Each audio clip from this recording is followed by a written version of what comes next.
வணக்கம். நீலக்கல் எல்லோரும் அணியலாமா?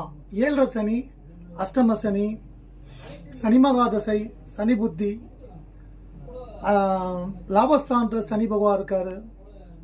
அப்படின்லாம் நிறைய பேர் பார்த்தீங்கன்னா நேரம் சரியில்லைன்னா ஜாதகத்தை பார்த்து ஏழரை நடக்குது, ஜென்மசன் நடக்குது போடுங்க சொல்லுவாங்க. இது நீலக்கல் ஜாதி நீலக்கல். இது பெரிய கல். இது அணியலாமா அப்படின்னு நிறைய பேர் கேட்பாங்க.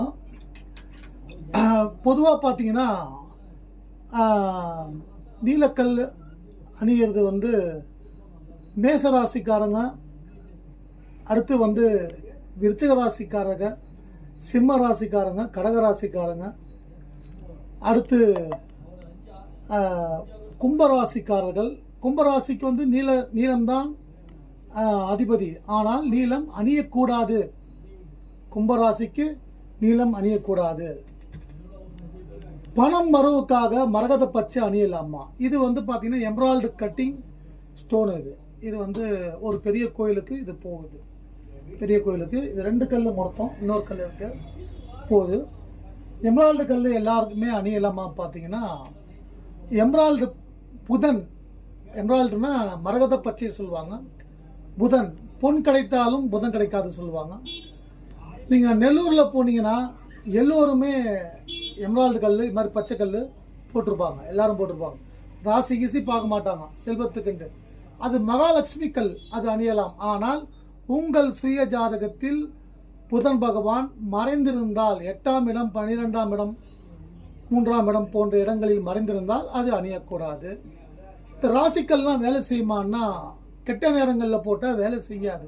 அப்போ எதுக்கு அந்த கல் போடணும் அப்படின்னா, நல்ல நேரம் வரும்பொழுது அது கூடுதலான நன்மைகளை செய்யும்.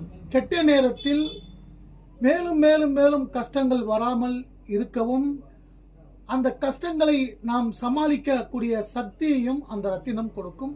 அதுதான் 9 நவகிரகம். 9 நவகிரகத்தின் சக்திகள் எந்தெந்த இடத்தில் அதிகமாக ஆதிக்கம் உள்ளதோ அந்தந்த இடத்தில் அந்த ரத்தினங்கள் விளையும். நானும் ஜாதிகள் வியாபாரம் ஒரு 35 வருஷமாக பண்ணுறேன். நீங்கள் ஸ்டோன்ஸு, ப்ரிசியஸ் ஸ்டோன்ஸ், ராசிக்கல் மோதிரங்கள் அணியணும் அப்படின்னு விருப்பப்பட்டால், நான் வியாபார நோக்கத்தோடு இது பண்ணலை. எந்த அஸ்ட்ராலஜி வேறு, இது வேறு. உங்களுக்கு மார்க்கெட் விலையோட கம்மியாக கொடுக்க தயார். இது என்னுடைய வளர்ச்சிக்காக. நான் ஒவ்வொருத்தரும் அவங்க வளர்ச்சிக்காக பேசணும், ஒவ்வொருத்தரும் அவங்க வளர்ச்சிக்காக பண்ணணும். அதனால இது நான்